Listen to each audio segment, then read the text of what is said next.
As I sit around reading, watching, consuming the coverage of the Z Flip 5 and the Z Fold 5, like I'm sure many of you are doing, there are many thoughts rolling through my head. One of them is that it looks remarkably similar to the Z Fold 4 that I already have. There don't seem to be that many really big differences between these devices. The batteries, the cameras, almost everything is exactly the same. I also think about the fact that I have the Pixel Fold, and that is what I'm daily driving. And I think about the fact that I'm quite happy with this thing, that the form factor of this device is something that I really, really enjoy. There's just not much about the Fold 5 that is drawing me in, but that is not to say there's nothing about the Fold 5 that I would not love to have. In fact, there is one feature that may be overlooked, may not be well recognized by everyone, but it is a feature that if I could steal and put onto my Fold 4 or put onto my Pixel Fold, I would do it in a heartbeat.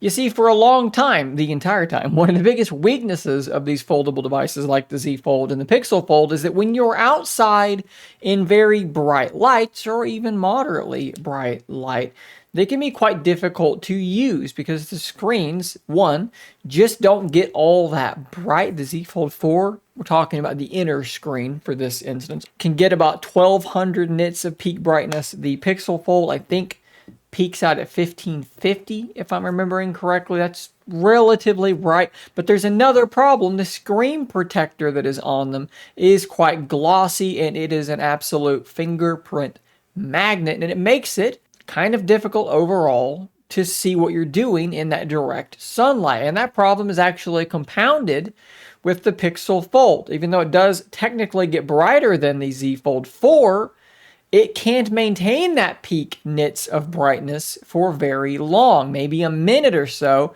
and it starts to get a little bit too warm. And if you're in a really, really warm area, maybe shorter than that, and it drops down to a lower brightness level. The Z Fold is a little bit dimmer to start, but it's able to stay at that peak nits brightness for much longer. But neither one of them really do great in this regard. You're outside, you open it up, it's sunny, it's bright out, there's fingerprints, it's not bright enough. It's just difficult to use outside. Well, the Z Fold 5 may be doing something to actually address this. Let's pivot to the S23 Ultra, one of my favorite phones of this current year. And one of my favorite things about it was how bright that screen is outside. 1750 nits of peak brightness. Well, guess what, guys?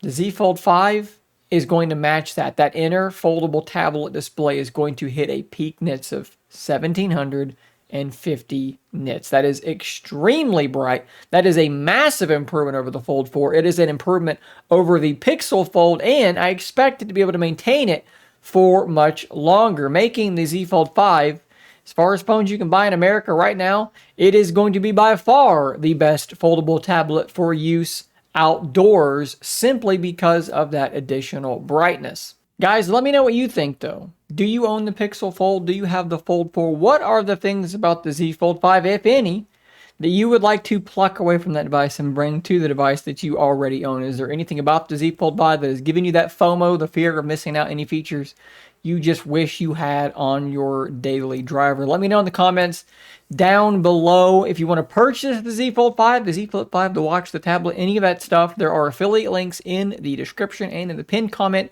down below. Proceeds, commission I earn off of those purchases are currently going towards medical bills for my boy Rutherford down here, who recently had pancreatitis and cost me thousands of dollars to save his life. So if you want to purchase those devices, use my links. It's going to go to what I believe to be a good thing.